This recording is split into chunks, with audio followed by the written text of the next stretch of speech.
No. I guess I only got one. Hey everybody, and welcome to your favorite late night Friday night hash cast. It is Variables episode 58, and we're filling up our torches with butane. How are you guys doing tonight? Cheers, man.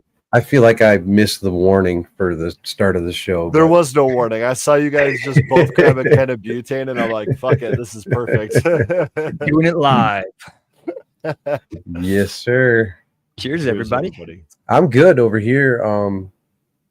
Pressing rosin, a lot of it, my God, and waiting for the cold snap to come in, I guess. So we were just talking about that. It seems like it's is it a national thing? I mean, it's certainly stretching from Colorado to Michigan. Is it going further than that? I honestly don't know. I think it's only missing California. Really? I mean, pretty much. Wow. That's the far west, but it's dipping right down. Like the bubble is going right down to Texas. Jesus. They're talking about snow in Austin and northern Florida. So it's going to be pretty crazy dip. Yeah, that's definitely a dip for sure. And it's quick. It's what, like 3 days? Yeah, I mean, really 3 days. Yeah, 2 to 3 days. I know I saw some negatives on the forecast, which we rarely see, if I'm honest with you. We just had, a handful of snow come through, a few inches at a time here and there. So it's kind of like, and then of course today it's 38 degrees, but 2 days from now it'll be negative. Even up here. 4. Took the dog out a little bit ago. It's 36 degrees outside. What the heck? Like the storm. Nice thing in Colorado is it's 16 degrees in the morning, and then by the afternoon it's 37, and just our elevation, I guess, is it just makes it so much warmer. Yeah, that sun probably helps the snow off the roofs, and I mean, just I've talked about it a lot before, and people are like, "Oh yeah, you're a mile closer to the sun or something like that," and I'm like, "No, it's a mile less atmosphere that we have here." Which yes, but even with altitude at ground level, I'm going to get this wrong, but it's like every 1,000 feet you go up, hold on, I'm going to get this wrong. It's something like a 2-degree difference. Yeah, but if you wear black, like a dark shirt, it's monumentally warmer. Warms you right up. Oh my God. Yeah. Warms up quicker, but also cools down quicker. The UV rays. I mean, that's why these mountain climbers and shit wear those glasses and goggles and shit that cut the freaking UV out, because there's so much freaking UV at this elevation. Especially bouncing off the snow and stuff too, even at sea level, you got to worry about that with the water reflecting off of, or the sun reflecting off of the water rather. I used to be quick. Yeah, right. I used to be a big fisherman back in Wisconsin, and we used to spend a lot of time on the water with, we'd have our shirts off fishing. I'm a bass fisherman, and I got tons of freckles and whatnot on the back, and I'm kind of worried about them, getting up there in age, I guess. Start worrying about shit like that, It's true. It's harder when it's on your back. It's harder to make a map of them, Yeah, exactly. I can't tell you the last time I looked at my back. Well, we were supposed to have Brian from Pelle Polare on tonight, and I texted him and haven't gotten a response. He's being a Pedro tonight, I guess, but that's all right. I had to set an additional alarm on my phone to remind me before the show that the show was on. Otherwise, I'd be up there watching a movie with Aubrey and be like, "Oh shit! Yeah, your time difference does throw it. It's right at that, like, because if it was 2 hours earlier for me, I'd be laying down right now and half asleep. Yeah, exactly. It's generally 9:15 when I can crawl out and sneak out from under the blankets. Yeah, there's that like witching hour for sure of like high speed race towards the walls, and then there's this crash that happens, and that's usually about that 8 o'clock, 8 to 9 o'clock hour, and you just go down. Just you can do it. Just go to sleep. I know you want to. So why don't we just blow it up with chat? Let's have chat let's involve chat. If you guys have any questions, throw them up. Let's do some random conversations. I got a question for you, Pedro. Oh no, I'm going home. Before I'm doing it before you smoke too much. So I'm just good reminder. Throw it early. So have you seen? There's been a lot of new wash bags on the market this year. I noticed. Yes. Wait. This year, because it's only the 17th of January. Well, yeah. In the last year. Yeah. In the last year. Just check. Just checking. You and your fucking semantics. I've turned into an extremely literal person as well. So I'm welcome to getting old. Semantics guy too, and Girlie's over here fucking with me. So, anyways, yeah. So within the past year, there's been a lot of new wash bags come out. You still stuck with Rosin Evolution right now, right? yes, we are. And same here. I have no reason to change. But what have you heard about any of the others? Anything cool? Anything new? I've heard some horror stories on a couple of them, but That's about all I've heard. I haven't heard much of anything cool except the stainless steel bags. Low Temp has their what do they call it? like a basket. It's a shaker. God damn it, I can't remember the name Nest? they call it. Well, we have the Nest already, but instead of using the bags, there's stainless steel screens that you install according to what you want, and they stay true to their size. And it's got a shaker, so the water falls through, doesn't get pooled up in there. That's about the biggest thing that I've been turned on to. Yeah, those are. But I love that system, but fuck, man, I wish it was affordable, right? I was just going to say, if you run it in a commercial setting and try to figure out an ROI, you're looking at 4 to 5 years. Mm-hmm. When you try to because all you're really doing is taking the bags out. You're not really saving a lot of time, So then you got to take how many bag sets are you going to buy? Because we replace ours, like every 3 months or ish. I think that's probably the biggest benefit I see to it is that you can sterilize. Exactly. Some of the standard process, steam clean, boom, boom, boom, or whatever you do. Some of the newer bags, about the biggest horror stories I've heard is hash getting caught in seams, because seams are, they're too thick. Just like a quartz banger, the welts, right? They're just, the configurations are horrible, and then there's these, boy, I had an argument with the gentleman years ago now. Some people who've been following me for a while may remember it, but the black sides, the vinyl sides with just the mesh on the bottom. Right. Not the full bag. I'll just be honest. They drive me fucking nuts. Oh, agreed. Yeah. More surface area, the better, right? Yeah. I don't find any benefit whatsoever. I would agree with that. It's just another seam you don't need. Yep. Basically, right. The least amount of places to catch. I actually did look into that garden. It's tough when you're talking tight microns. Yes. You need a machine shop that is high tolerance, and they're few and far between that can do the micron sizes we need. Now, you could do a bag mount, and the biggest stainless rings. Sorry. No, that's okay. But we use the Nest, so it'd have to be built to size, pretty specific. Mm-hmm. And the shaker is one of the biggest advantages that I see to using a screen like that, because the surface area, just like you said, it doesn't have as much because you don't have the sides of the bags. So you dump in as much hash as we have per wash. We're washing 15 to 20,000 grams of fresh frozen in the Osprey. Yeah, the big thing with that is that vibration helps the water drain so much faster. You can dump so much more, even though they're shallower, right? Yep. But I looked up the vibration motors too. So Okay. I know where to get a vibration motor for under a couple $100. Are we getting sexual here? Where does that Right, I variable know. come from? God damn. They're pretty crazy. You can actually buy I'm trying to think of the name. There's a company that does it for hash that makes a vibration motor with a ring that goes around your 5-gallon bucket. It shakes the shit out of your 5-gallon bucket. Send me a link to that vibration motor, man. I could put that to use. Kind of joking. Kind of. Yeah, no.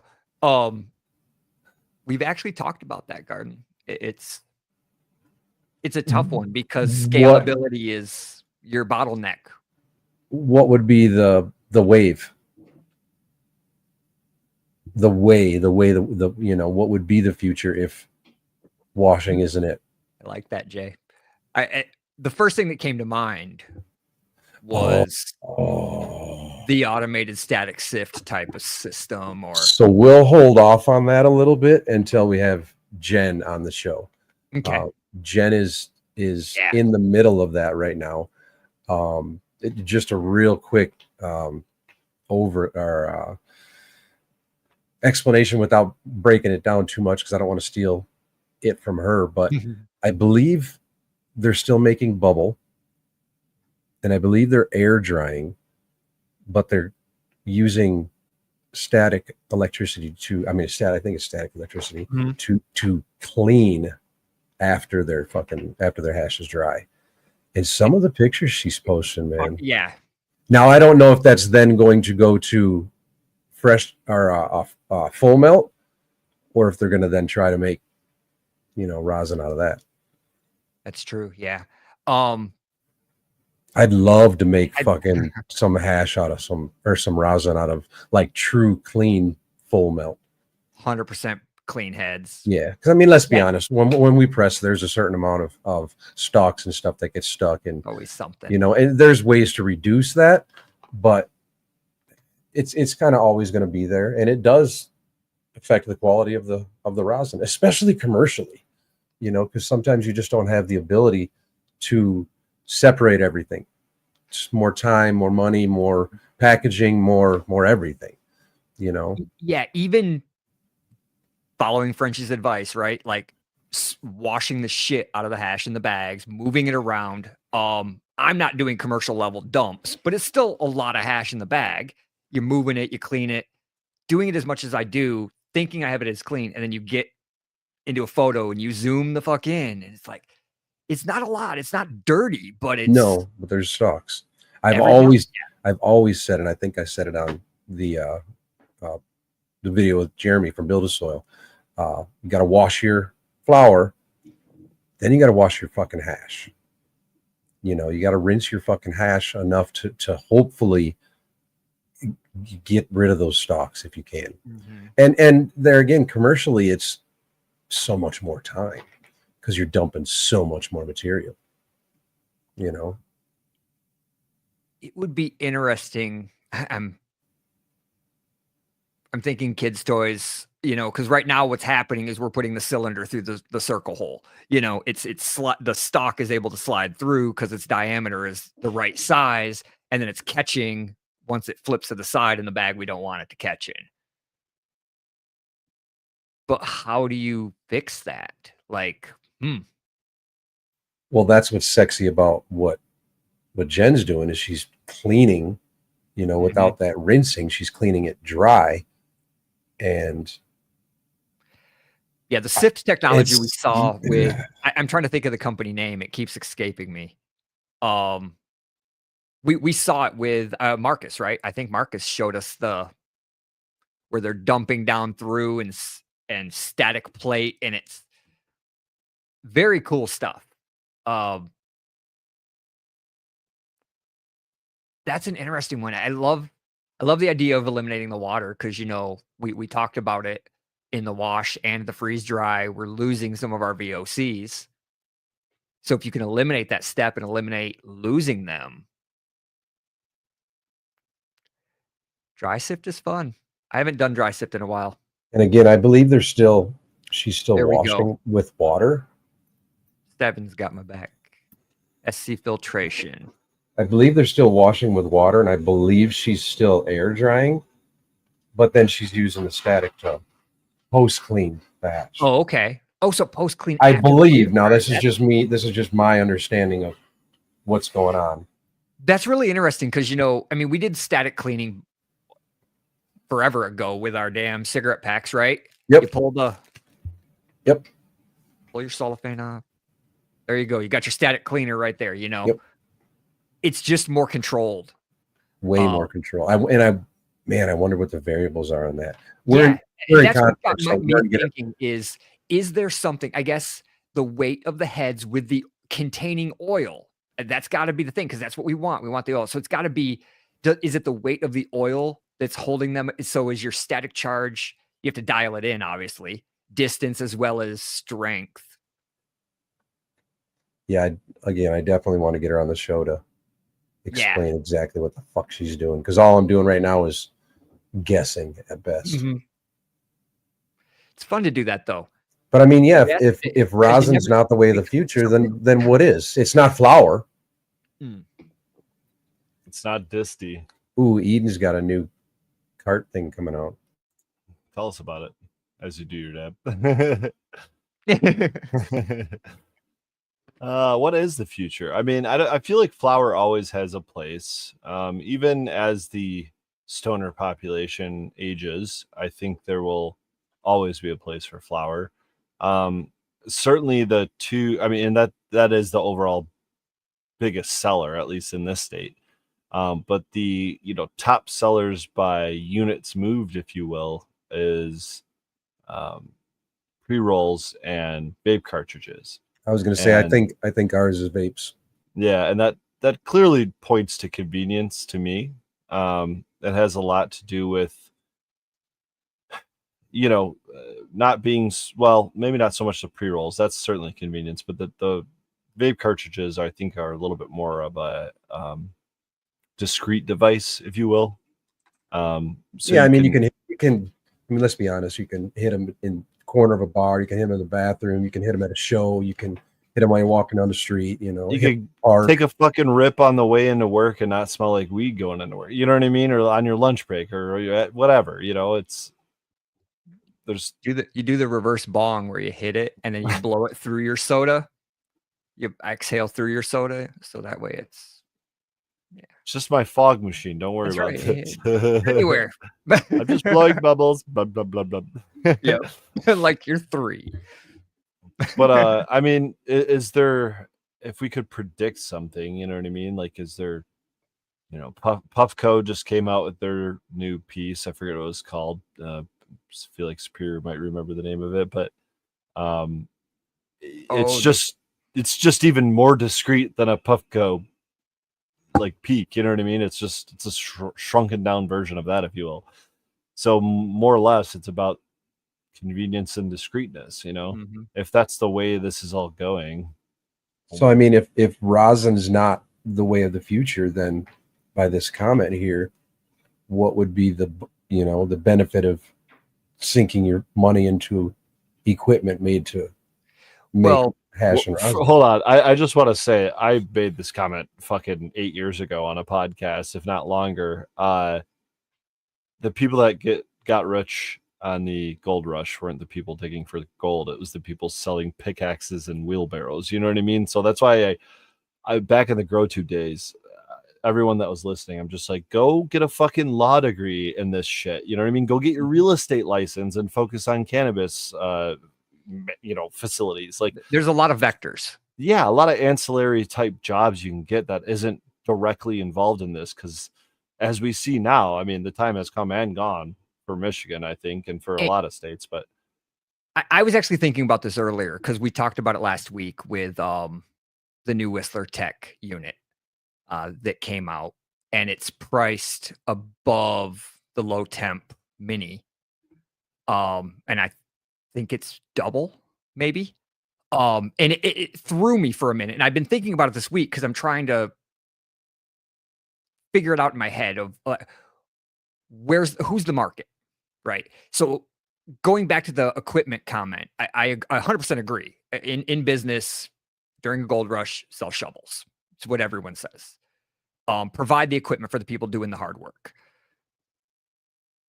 But is the number of people doing the hard work isn't enough to be a sole customer base. So I'm like, at what point do we get to where innovation stalls because there's not enough hash makers you see what? No, I don't think I follow. So you're saying there's not enough labor to keep up? No, I'm saying it doesn't make sense to invest in equipment to make rosin in that scenario because there's not enough people washing hash because there's not enough people buying hash. That's what I was getting at. The market, that the funnel Dictates gets it. so freaking small that even if you're at the freaking top, it's still 0.1%. It's like you can't invest millions of dollars in R&D in something that's going to take you a 70-year return. So on that thought, I mean, let's be honest, production wise, BHO distillate is probably, it's way more efficient than hash, hash and rosin. But do we really think that hash and rosin is just going to completely disappear? And it's no. It's just like craft beer. We're always going to be a small percentage, right? Do you think the percentage is going to get so small that it's going to be very, very, very niche? Or No, you're going to still be able to go to dispensaries and buy hash rosin, and it's going to be think of your larger MSOs that are still washing. They're still doing the right things. They're just doing it as big a scale as they can. It's not the quality you and I talk about, right? It's not what I'm pulling. It's not what you're pulling, but it's still hash rosin. It's still good hash rosin. So just walking down that road, this scenario, do you think it would affect the prices for the customer? There's a very small percentage that'll pay the premium when it comes down to it, I think. Percentage, do you think that's like 1% or 5% or greater? Like, I mean, these are great variables. Yeah, we talked about this early on, Pedro, when I had the micro business coming out, and I said, you know what? I don't know that I could go under 100 a gram and feel that my effort was for rosin. Yes, yeah, for end product at the time. This was when were we talking? This 7 years ago? Yeah, I probably say like 2018, probably. Yeah. So when we started dipping below that point, that's when it no longer was attractive to me to do it commercially. Oh, don't get me started on that. Right. So you said 100 a gram? 100 a gram. Okay. Does that translate today? And is that more or less or the same? Well, that's what I was getting at is now you're still seeing those people that were 100 a gram then, they're still getting 40 and 50 a gram in Michigan, even though you can get 10 and 20 a gram for hash rosin.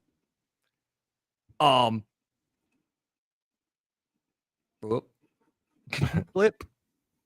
Camera issue tonight. Yeah. I'm not sure though. Like, I have a hard time paying it anymore because I don't think that the percentage is that much better than the 20. It's not twice as good, if that makes sense. The 40 or the 60 isn't 3 times as good as the 20. 40, 60. What do we? Dollars? Hash rosin. Dollars, yeah, dollars per gram. Dollars per gram. Hash rosin in Michigan. I don't see that big of a difference. What about compared you're to paying yours? For name at that point a lot of times. What about compared to yours? Would you price yours at the 20, 40, 60, 100? Oh. I don't see any difference from the top end in mine.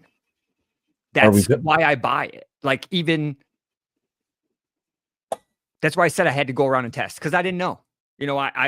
I'm not from the California or the Colorado market. We didn't see it early on like you guys did. When it exploded over here, I had to check everything, right? And I mean, are we talking about literally jarring up a gram, or are we talking about a zip, or are we talking about, the quantity? Kind of makes a difference, doesn't it? Buying in bulk. For sure. Right, but everything I'm talking is by gram. Yes. Okay. So I mean, assuming price. you're literally jarring it up as a gram. Right. I mean, I don't jar mine up as a gram, but Yeah, but that's because you don't fucking hustle it. And you don't have people knocking down your door for it. But that's because you also don't make it available on the market. And here's the difference, Superior, is you have a supply and demand thing that you haven't tapped into, that you might be able to fetch $100 a gram, where these guys with the same quality might be able to only fetch $40 a gram. And I think that's where I'm getting to the marketing side of it, right? Where it's name, it's market. Mm-hmm. You're seeing it a lot right now, and I don't like the trend myself, but the packaging, the toys, all the extra little goodies that people. Yeah, I know, we already went. What are we fucking Happy Meal in this shit? Yeah, they're fucking Happy Meals. Now. I think that I thought that was a meme. I think that the variable of buying a gram or two, I mean, let's be honest, they're buying buckets, right? versus buying a jarred ounce or a jarred fucking QP. I think there comes a price difference. But here, we're just now getting into where you can actually buy other than a gram in the consumer market. I haven't seen it except dispensaries. Yeah, like if you go into a dispensary and you're going to buy anything bigger than a gram, it's usually, it's not. If it's worth it, they're separate into grams and they're getting their dollars basically. My jars are always 3.5. I've never went smaller. Obviously went bigger. In commercial though? I'm trying to think of how to answer that question. Because my personal, I do 3.5 grams. I agree. Because that's the amount that I feel I can leave on my desk and I'll finish before it sat out too long. Sure. That was my gauge. 100% just random fucking, and 3.5 fits in a jar perfectly. But we were talking about we were talking about providing to the customer. We're talking about.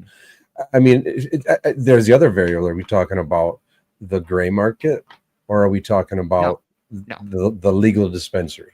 Well, let's talk about both, because I've tested this. I mean, I've tested the 1 grammers, the half grammers, the 3 grammers, the 2 grammers, a couple of the 3.5s. I'm not, too keen on that one, but honestly, it depends a lot on your availability, at least in my experience. Are we looking at chicken nuggets again? I'm just kidding. That is some 18-year-old Wisconsin. Just kidding. It's legal either way. 19-year-old aged Wisconsin. I assume right cheddar cheese. Super sharp, super sharp. Crunchies in it, kind of melts in your mouth. And then pair it with a good Pinot. Is it crumbly? Looks like it. Good old crumbly cheese. It literally just coats your whole mouth. Which is why the wine comes in. Yeah, it's crumbly, and it's still got the crystals in there, the crunchy little. Well, I have no idea what we were talking about now. Like grams versus. Oh yeah, tested out the different. Okay, so a lot of it has to do with. I think it's kind of a supply and demand thing if we really want to break it down, but it has to do with purchasing power and variety. And I think a person comes to a brand, especially a loyalist, if you want to call it that, comes to the brand with a certain budget, right? And if my budget stays the same, but the variety changes, there's a good likelihood that I'm going to get a larger variety. And I always compare it to being a kid in a candy store. If I could walk into a candy store with $10, do I just get the, one giant fucking 3-pound brick of Hershey chocolate because I really like Hershey chocolate? Or do I just go into the fucking, 2 for 99 cent aisle and just get 20 different fucking things and have a field day? Right. It tends to be the latter of the two in my experience. And I tend to agree. You know what I mean?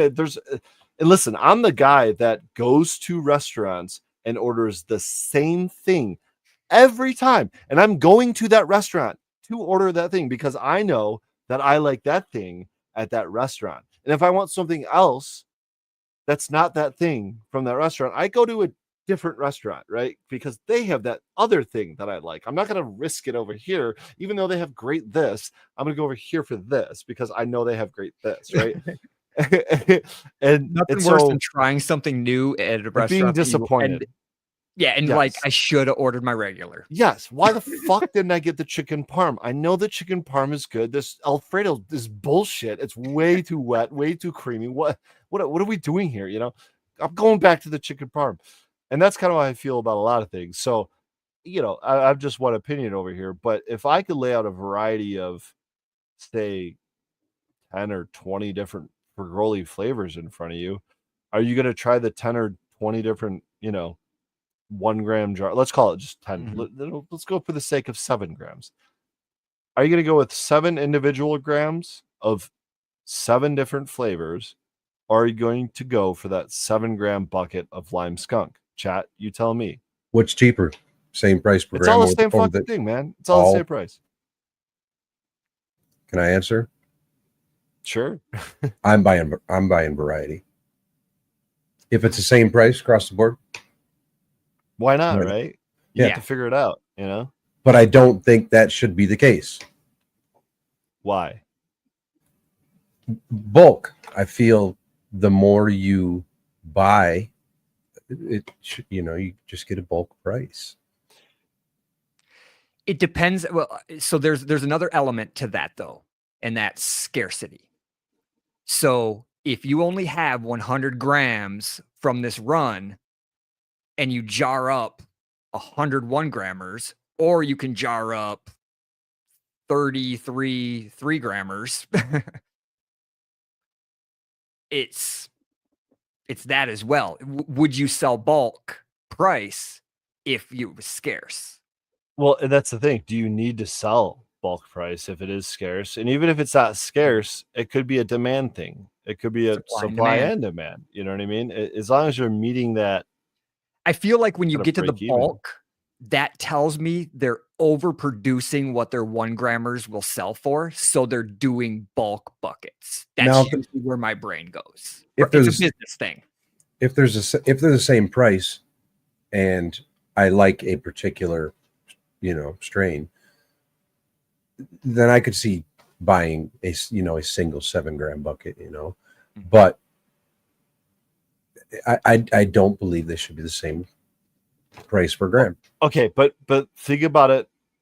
I want to challenge you here, Pedro, and but, I want to. But there is a line in which, where is bulk? For the consumer, I agree. Though, is bulk 14? Is bulk 28? I'll give you an example, Pedro, and I want you to answer in the against your will, if you will, because I know this isn't the way you want to. But hypothetically, if I have a consumer coming through that loves lime skunk, and I'm about to jar up 1 gram, let's just call it 1 gram jars of lime skunk, because I know everyone wants lime skunk and everyone's going to pick up a gram of lime skunk, right?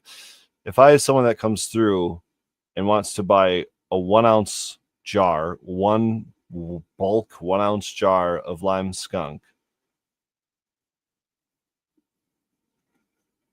at what point makes it worth it to you to pay the full price of the individually packaged lime skunk grams versus the bulk jar of lime skunk? And I know the answer, but I want to hear yours. Well, I mean, that's kind of what I was talking about before, is what is bulk? There's a line we have to draw. I'm talking 1 gram jars versus a 1 ounce jar. Just 1 ounce. I still think there's got to be a line. Did we cross into bulk at 1 ounce? So I mean, there needs to be a definition of what bulk is and where the price should shift. But that's why I'm asking, why does the price need to shift? Because if it's an exclusive product that has limited availability and you just want to be the one that exclusively has it, I mean, and if it's going to sell regardless of whether or not you scoop it. I maybe mean, you just like it that much. I don't know. Where is the value in that, right? That's what If- I'm if- trying to get you to fucking answer that. I mean, I just think if you can then go get it, I think then scarcity and potential presence, social media, I don't think it has anything to fucking do with that, brother. stickers. Oh my God, stickers. But there also then becomes these jars aren't, I mean, they're not super expensive, but they're not cheap when you start buying them in bulk. And your time sure. having to, gram it all out is just ridiculous. And then if you are you're making your jars pretty, you need more stickers because you have more jars. So then there becomes, you're paying the privilege of getting the bulk amount. That's the thing. If it's an exclusive, limited, undersupplied product, you're simply paying to have the access either way, right? I mean, again, that's where I get, if you can get it, go get it. Good for you. But I don't think that a lot of people can. I also like that option. I think it comes down to then scarcity and quality, right? Yeah. What Red said so. there is basically a sale, though, if you think about it. It's save 20% when you buy 5 grams or more. I can see that, but I still don't go lower than 3.5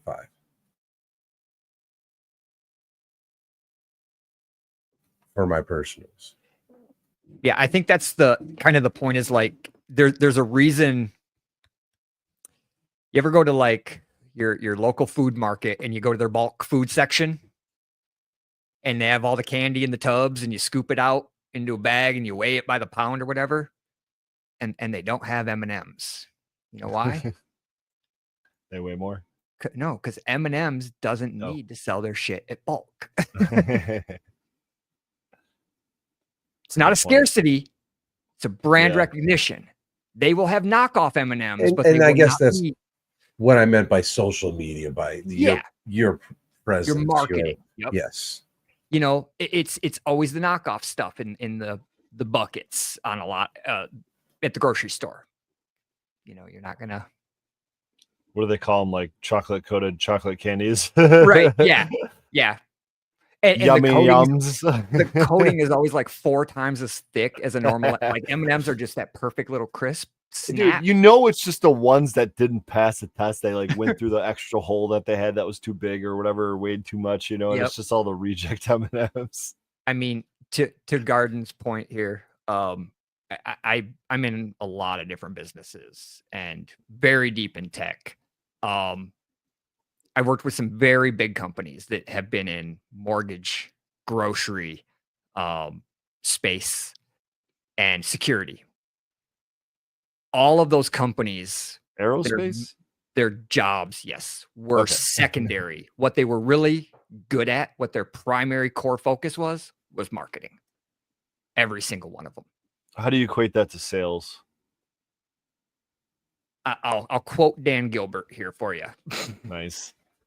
Numbers and money follow, they don't lead. You don't chase the money.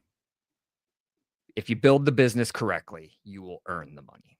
Okay, nice. I like that. That's similar to what one of the things my grandfather said is like basically always set the precedent. Don't be the one following it or trying to catch up to your competitors, I have another one from his isms there. Oh, come on. Yes. All right, I'll get you with one while you look that one up. Since we're talking about marketing, and I have a degree in that, I still remember to this day the definition some fucking 15 years later after I graduated. The definition of marketing is satisfying customers' wants and needs through the exchange process at a profit. So you're satisfying the customers, whatever they want or need, and you're making a profit. That's what marketing is. Mm-hmm. There's obviously a lot that goes along with that, but he has an entire web page and multiple books about what are called his isms. And these are things that every person that works in any of his family of companies goes through. and marketing and being one of the isms is do the right thing. Isn't that a Google, like the old Google saying or whatever? Yeah. Every client, every time, no exceptions, no excuses. I mean, you do what you got to do. Yes before no. It's not about who's right. It's about what is right. Dude, whatever happened to the customer is always right? Because I feel like we've lost that in the last 5 years significantly, at least in this country, in my experience. Maybe this isn't a global thing, but and maybe it wasn't initially. Maybe this is a purely American thing. I don't know. But in business, I was always kind of like taught or, guided that the customer was always right. And you just, you make it so that they're happy, make it so that they're satisfied, make it so that whatever they need is taken care of, because otherwise they are going to your competitor, and they might 100%. not ever come back. It's interesting. I see a lot of people in the commercial space talking social media, and the stuff I see, it kind of worries me for the cannabis space at points, because they act like they're still in the streets selling bags. Bro. And I'm like, this is a business now, and the rules have fucking changed. Learn to adapt. They're talking about, well, I fronted this guy, blah, blah, blah, and I didn't get paid. And I'm like, well, why the fuck are you fronting? It's called net 90 and net fucking 30 terms. You write a goddamn contract and then you take them to court and they don't pay. Yeah. Civil court, see ya. It makes no freaking sense the way people are trying to run these businesses that way. It's because they're not running a business. They're running a hustle. You know what I mean? And dude, I experienced that very early on, like 2016, maybe even as early as 2015, but definitely 2016, dealing with dispensaries around the state, quote unquote dispensaries, right? This is in the early days. And just walking in there, I don't know, probably dressed like this, but them just being like, you're the first guy to come in here in the last fucking 2 months that had any sort of professionalism. But I knew that going in there, because there's so much of that in this industry, and it shows not only on the the growing and the hustling side, but even all the way through to the commercial side. It's like this industry never grew up, right? And it's a little concerning to me, because every emerging market has their growing pains, but like this is one of these ones that it's like, we want to be professional, but we want to still be underground. And it's I don't know. They're trying to hang too much on to that side of the culture, the illegal side. And they're like, still want to run it like it's out of their, garage and with some homeboys half the time. But is there a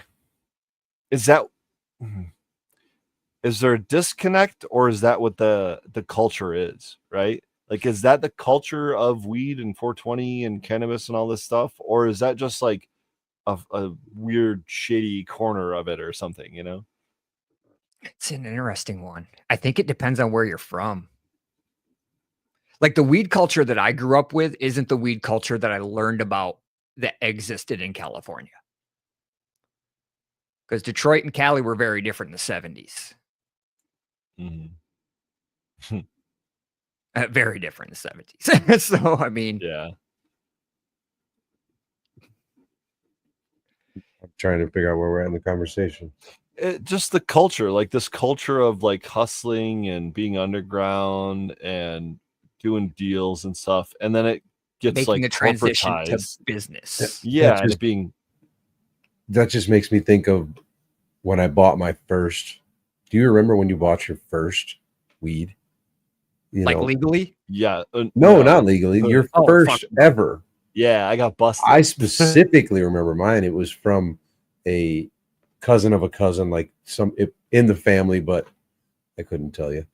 And I was always a big bowler, and we were bowling inside, and I don't remember how I found out that he actually had it, but I asked him if he had some. I think I paid $10 or $20, and we went out to his car, and he pulled out the carpet on the side, and he had a fucking brick. And I mean, this is literally brick weed. He had a fucking brick. I was like, holy shit. The most I've ever seen in my, well, it was pretty much the first I've ever seen. And I get to see a goddamn brick. And he just breaks off a corner, throws it in a cigarette cellophane, and I take it home. And then it becomes do you remember the first time you ever smoked? Which I do. I'm trying to think, and I don't think I could think back that far. Like, it's I feel like it those was are like from some guy in the hood. I probably bought it from. I mean, he probably lived within 2 doors of my fucking house. Like, everyone was smoking. I mean, it was just everywhere in the streets where I was. Like, I don't know. I smelled it as a kid and didn't know what it was, but I always smelled the smell. I just thought we had a lot of skunks in Detroit. Who fucking knew? See, I grew up in like middle class neighborhoods where they weren't expensive houses, but there wasn't a bunch of druggies, and there wasn't a lot of drugs going on unless I was just blind. Yeah, we had a house outside Detroit, but my mom being an EMT, I mean, you get shifts that are 3 and 4 days straight, and we just chilled at the ambulance house, and that's where we were. that was half my life, was in the hood of Detroit, and learned some crazy lessons there. You see a lot of shit real quick. I can make a long story short there. Continuing the story, I had no idea how to smoke it. We didn't have the internet and shit. I mean, I'm 45. There was no Google, So I had heard of somebody smoking out of a pop can once. And this is where it gets funny as well. Working at the bowling alley, they had just started their 3-game, league. So I knew I had about 3 hours, 2.5, 3 hours. So I grabbed a pop can, and I'm like, no, there's no instructions, right? So the bottom of the can was a nice round, So I just poked holes in that, bent the can to a 90-degree angle, and smoked it. And I had no idea what to do as far as so I just crunched everything up, seeds, stems. I mean, I had no idea. Done that a few times. I was alone and I had no fucking idea. And then I remember I got so high. The machines in the back that set the pins and everything. I laid up on top. There's wood that goes across the top of them. I laid on top of that thing and just felt the vibrations. And I laid there. I was not tired, but it was just this. Oh, now we're getting sexual again. Oh. It tends to get there with me with a couple glasses of wine. I'll share mine. This isn't the first time I smoked, but the first time I ever got a bag. And I'm pretty sure I've told this story in the past. It's probably been a long time, but yeah, here we are, like summer of, well, let's call it between 8th grade and 9th grade. So going into high school, and all sorts of motivated, probably just smoked for the first time like that summer or something, realized how expensive it was and thought maybe I could jump in on it, right? So my buddy and I get the great idea to pick up a probably like 1/4 ounce. I don't know, looking back at the size of it, seemed like it was probably closer to an ounce, but maybe a 1/2 ounce, 1/4 ounce, something like that. That shit was crazy to me back then. Yeah. Like, oh yeah. Because you're getting 1/2 gram. You're getting nickel bags, dime bags at the time. And that cellophane that fucking Superior pulled up earlier, I can't tell you how many times I bought weed in the bottom of a fucking absolutely. Burn it and then stick it to a smoking. Oh, look at it. It's fucking perfectly sealed, ready to go. No one's gonna smell this shit in my pocket, So we pull up like The great old idea to buy a probably half ounce or so. And so I'm talking to my buddy on the phone, and mind you, this is like, I don't know, late 90s, something like that. Probably, yeah, late 90s, early 2000s, somewhere right around then, for sure, before 9/11. And we're talking on the phone, and this is also before cell phones, or the common cell phone anyway. And so we're just on the house phone. We're on mom and dad's fucking house phone, 'cause that's all we got. He's on his and I'm on mine, and it's probably 11 o'clock at night, and we're being all sneaky and talking about how much we're going to spend. I don't remember what it was. It was probably in the realm of like, oh, it had to have been close to $100, because it was a big play for us back then. It's young bucks. Yeah, exactly. I mean, when I got my first job, I think I was making $4.25, $4.50 an hour. Oh, I thought you were going to say $4.25 a week. I was like, God Oh, damn, hell you were no. rolling in it. Oh yeah, that would have been nice. No, hell no, dude. I was making like half that. Yeah, minimum wage. What is minimum wage right now? There's a bunch of changes. 16, 17? I think it's going up to 15 or something like that in a couple of months. I'm not honestly sure. The last time I checked, it was like $7.29, and that's, I'm pretty sure, when I was in high school. So I don't, I have no idea. Those things just are a check of how old you are. Like I remember 100%. paying 99 cents a gallon of gas. Yeah. 95 cents is the cheapest I remember it, but I was certainly not driving at the time. This is probably around the same time I'm telling this story, actually. And so we decided to go pick up like a half an ounce, and we're talking about it on the phone. My buddy and I, like best friend from grade school, we're going to different high schools, but we're going to make it. We're going to make some money and, fucking have all the, I don't know, fucking, what are we buying? Fireworks, like probably at that age, like bottle rockets to shoot at each other. I don't know, stupid shit like that. But we're going to have all the money in the world, right? $200, maybe flip this shit for. And so we make our deal. We decided what we're going to do with it, and we hang up the phone. Well, I don't know, a day, maybe 2 days go by, and I don't know, I must have got picked up from like football practice or something like that. Like it was something where I got picked up by my mom, and she picks me up. We get in the car, get maybe not even 2 miles down the road, and she just pulls out this fucking bag of, I would assume today, I still haven't asked her to this day, but I assume it was fucking oregano or something, because there's no way in hell my mom's driving around with a bag of weed in the 90s. Yeah, you need to ask her. Holy shit. Yeah, for real though, because that was the ballsiest thing my mom's probably ever done, if that was actually true. But she pulls out this fucking half-ounce looking bag of weed, just a Ziploc, right, rolled up, slaps it down on the console, and tells me to explain myself. And I had no words. I did not know what to say. I did not have any excuses. I did not have any reasonable explanations. And I did not take responsibility. That's funny. But I grew up in a divorced family, and I went over to my mom's one time. I had already been smoking for, I don't know, 6 months to a year at that point in time. I mean, I'm talking, when I first smoked, it was 16. So now I'd been smoking for probably a year, and kind of hiding it from her. I was staying with my grandparents, so I wasn't staying with her, but I wasn't going to tell her, And she pulled out some weed and just pulled it out and put it on a tray and started breaking up.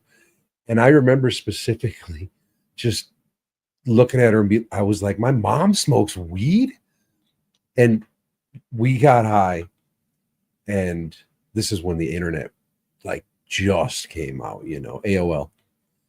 And we were searching videos that would take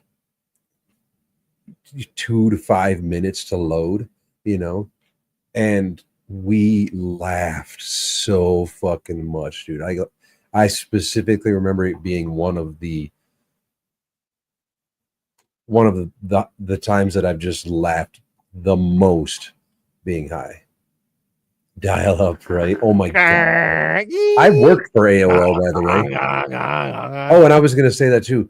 When you were saying what you were doing with your cash back in the day, I was buying speakers and installing speakers and stereo systems. In See, you had a fucking car when you were doing this shit. I was the fucking freshman in high school trying to figure this shit out. I had nothing to spend my money on. I wish I had some subwoofers or something at the time. Yeah, so I mean, even at that time, I was working 2 jobs, 3, if I guess, the bowling alley. Yeah. Jesus, goddamn.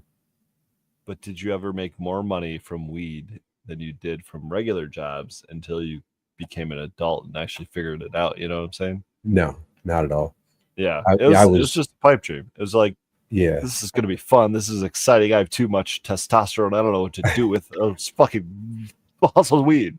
I actually just kind of had this thought the other day that besides rosin, besides doing what I'm doing now, my most fun job was working at the bowling alley. And I'd put in 50 fucking hours a week, and I just loved it. And I couldn't get enough of it, doing the speakers and the subwoofers and installing stereo systems and stuff was my second job. And then, yeah, the third job, obviously. So yeah, I've been working. Got my first, I think you couldn't get hired until you were 15. You couldn't have a job until you were 15, but I convinced the owner, who I just forgot his name, to hire me at 14 and a half, and he'd pay me cash for the first 6 months. Dude, I wanted to work at the bowling alley so fucking bad.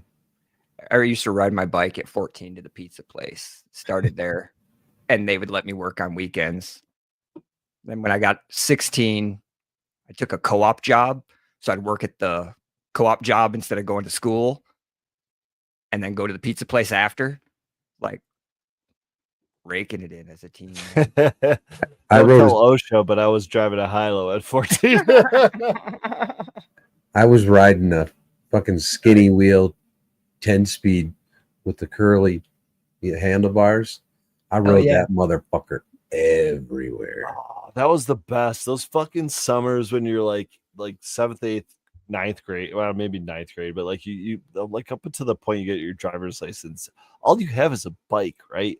Throw some fucking pegs on there. Your boys on the back. We're going up to the fucking gas station, getting some shitty, like, I don't know, whatever. And your radius Slurpees. Your radius was pretty set of how far you could go and still make it home. 3/4 of a mile, dude. Like this is suburbia. And my timing was so lucky that when I got my permit, my aunt and uncle were getting rid of one of their vehicles. They were buying a vehicle, so I got to pay them cash, well, literally, for a vehicle right when I got my driver's license. So didn't skip a day. I bought my cousin's first car as my first car. Like, he was getting rid of it, so it was his first car. I'm like, sweet. It was the biggest piece of shit ever. Thing died. I got screwed by my own cousin. Like, what the fuck was it? I think it was an 85 or an 88 Cutlass Sierra. Okay. Mine was an 85 Buick Skylark. Baby blue, of course.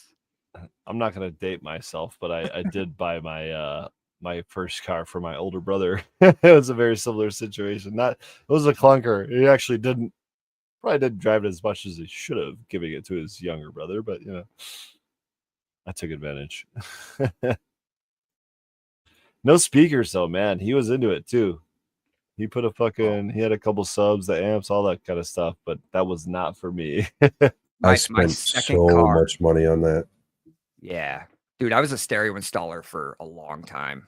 And my second car, the guys I worked with were like the football team worked at the pizza place. So I was the young kid at 14 that was hanging out with the seniors on the football team. They're like, check it out, look. And one of them had stereo, and one of them was actually new as shit. He was like 30 years old, worked as an installer for Orion. So he got me hooked on Orion. I actually have a drawer over here that still has $3,000 in Orion amps in it that are just, I had some when I had my lowrider in San Antonio, I had a wall right behind the back seat, 412s. Had Please two tell me you car have mat- pictures. Please, Oh, please, I do please find those. somewhere. They're You don't so have to hard. bring them up this week, but let's Yeah. bring them up next week. I'll Oh my find 'em. god. Oh, the stereo and the I mean, I had a Kia Sportage that was an inch off the ground. I had a stereo system, On wires. and usually 212s in a Cutlass Sierra, a purple fucking neon, Nice. and a Ford fucking Ranger. Ford Okay. fucking Ranger. Nice. Those boxes were a bitch to build. We got off cannabis. What's going on? Let's get back Well, there. compare it to the wine you're drinking now, Pedro. Why would you spend maybe $20 on a bottle of wine versus $20 on, I don't know, a half gram of rosin? It seems like the going rate for a top shelf. I mean, me? Yeah, like what there's obviously different like Well, I think the variable there is that I don't need to go buy rosin. I mean, seriously, right? Fair enough. But would you equate like, okay, so a $20 bottle of wine is equal to how much rosin to you? Put it that way. I don't know why I keep reversing this mic, but a half gram, Okay. unless we're buying in bulk.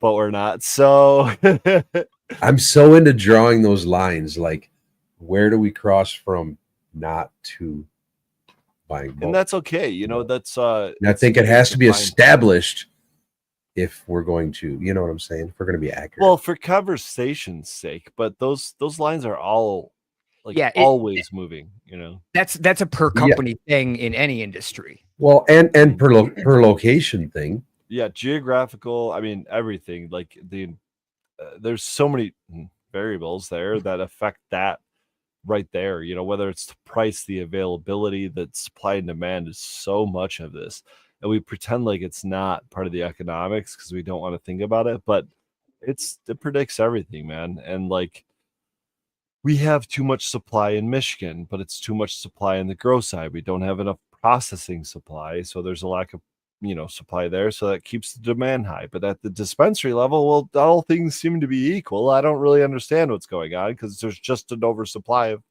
everything, so it's just a wonky market. Bringing it back to cannabis, at least here in Michigan, but supply and demand has a lot to do with that. Yeah, I would agree 100%. What are some of the states that are artificially controlling the supply now that they've realized they don't have a grasp or a control on it? Do you have any examples? Because I don't even know what the fuck you just asked. Okay, so I think Michigan is one of those states that clearly, at least in this economic trend, has an oversupply. And so that means possibly that they gave out too many growers license, right? I mean, I'm not one to sit here and limit licenses. Yeah, right? I was going to say that where's the line of too many? Right. But excluding the ethical side of supply and demand, maybe we look at the regulatory side.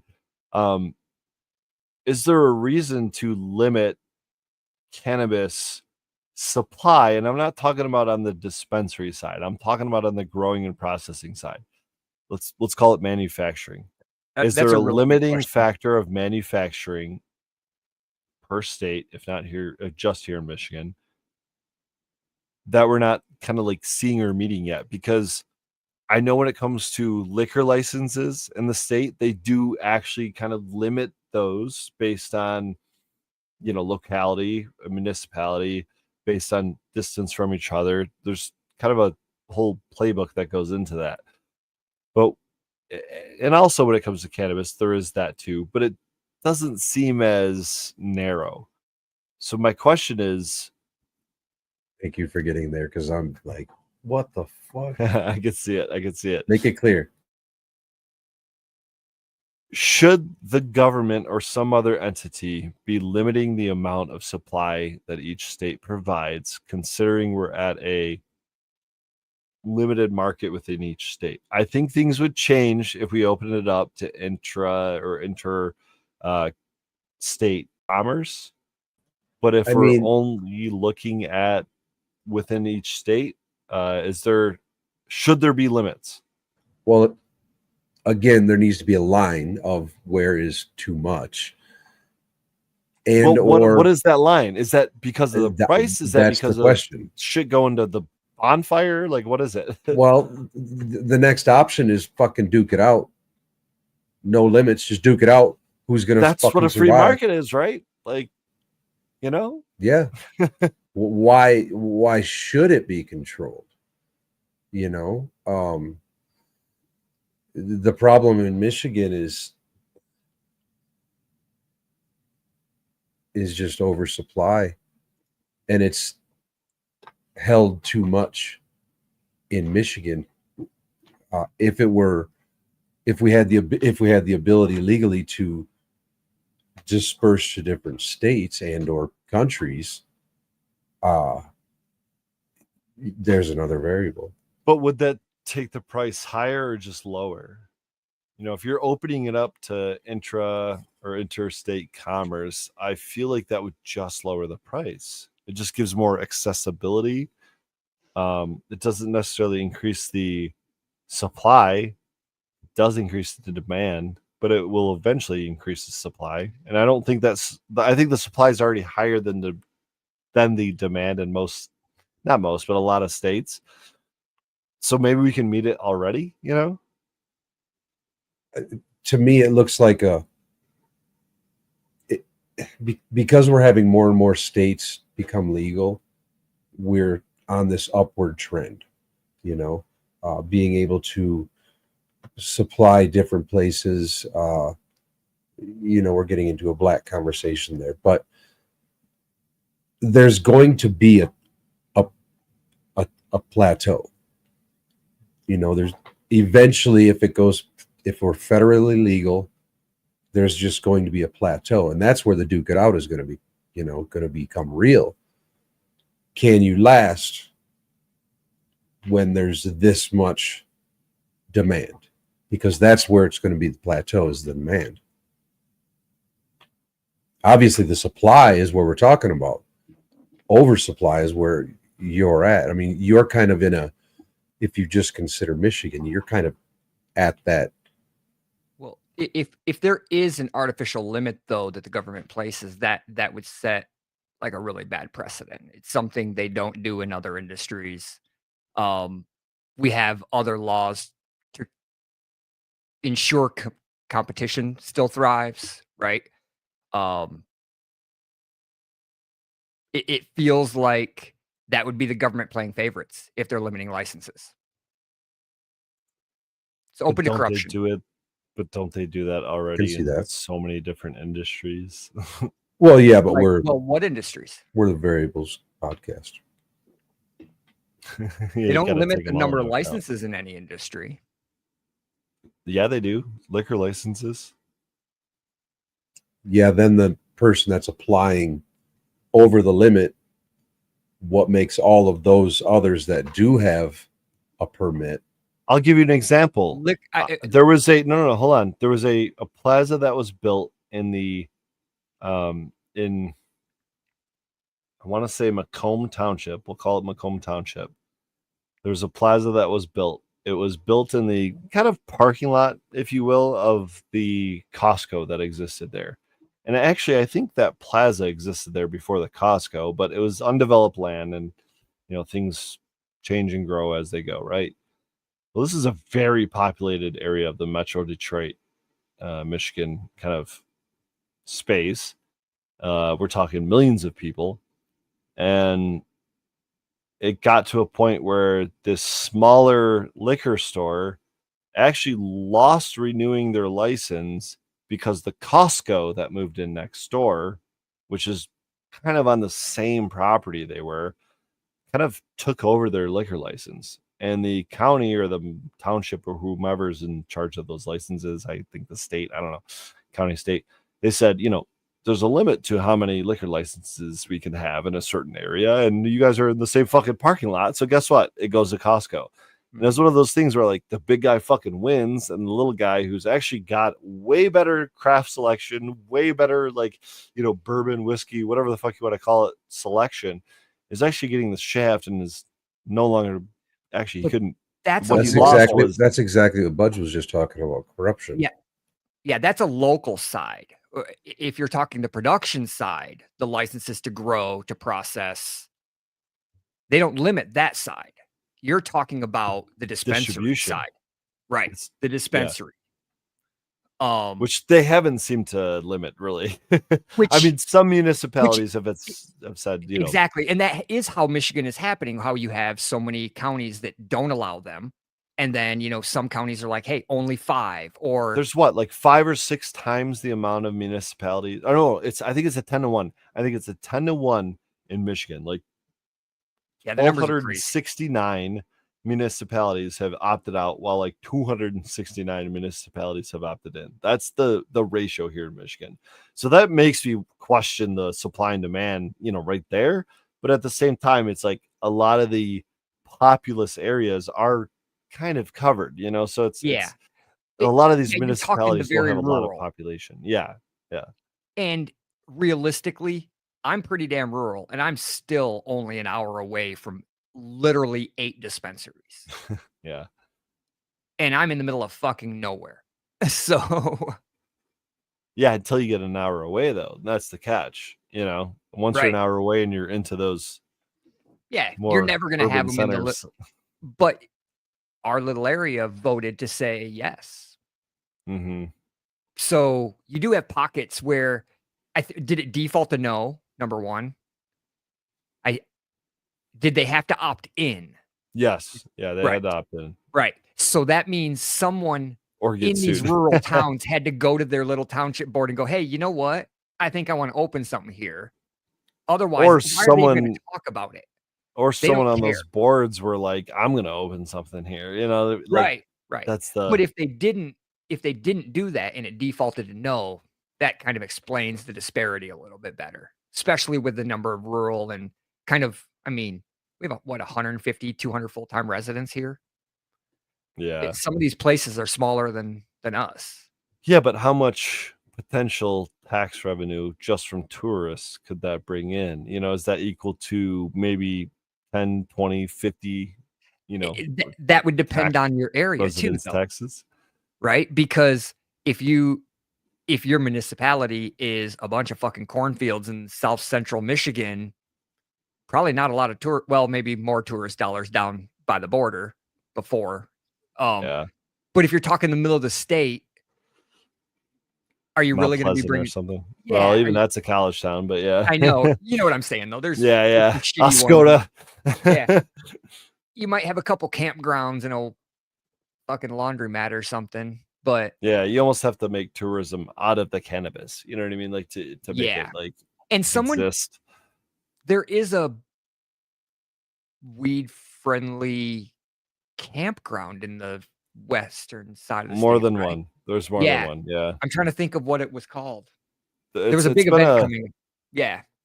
Yeah, it's been a common thing to like kind of invite that in because that's one of the few spaces that they feel like they could probably operate in. You know what I mean? Where it's like, no, we're not selling anything. We're not like, it's just you can do that on private facilities. Yeah. So like, here you go. Have at it. That's what the law says.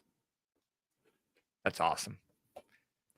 Well, we didn't, unfortunately, have our guest tonight, and I do hope that we will have him back because he has been on before, and I think maybe things just got a little too hectic for him to find the time tonight. So we appreciate the opportunity, Pelle, Polare, and we look forward to having you on sometime soon. But I do think it's probably not the worst time to call it here. What do you think, Spear? Yeah. Sounds good to me.